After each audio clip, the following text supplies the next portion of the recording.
Hello, all you wonderful women. I have to warn you, this week's blog post could be a little gross. I'm going to talk about boogers. I have to ask you, how many of you have ever picked your nose and ate it? Now, before you're all like, ew, I bet before your parents broke you of the habit, almost all of you did this, even if you were too young to remember. The reason being is it's a natural habit that scientists have come to find out is actually good for you. Yep, it's healthy to eat your boogers. Apparently, it boosts your immune system. And kids naturally know that, and that's why they do it. Now, before we go any further, I'd kind of like to know who came up with those kind of experiments and what adults they got to participate.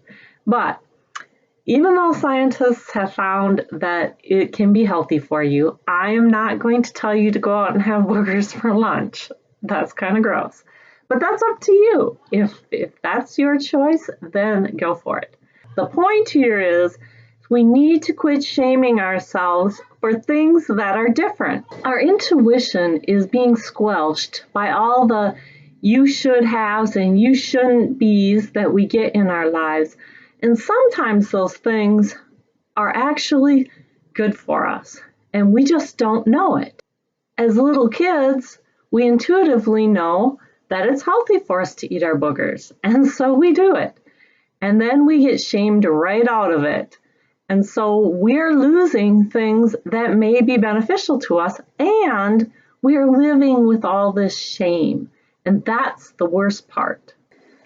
We need to give up all the shaming and start loving ourselves just the way we are.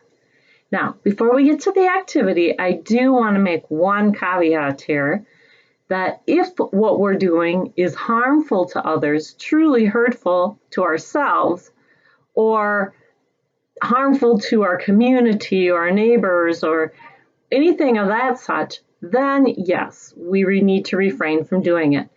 But I've never seen anyone die from eating their boogers, so why not go for it? Why put yourself down if that's a habit that you have, or any habit that you have that you think, oh man, I shouldn't be doing this, I shouldn't be doing that. Don't shouldn't yourself.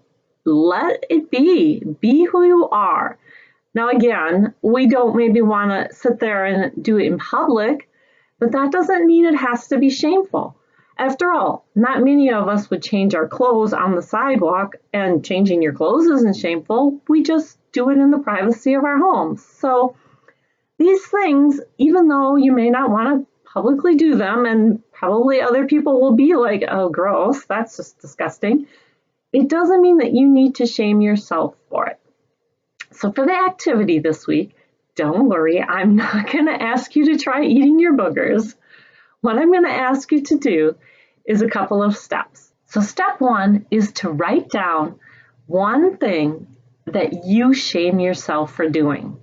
We all have something. We all think we should or shouldn't do something that we do. So write down one thing.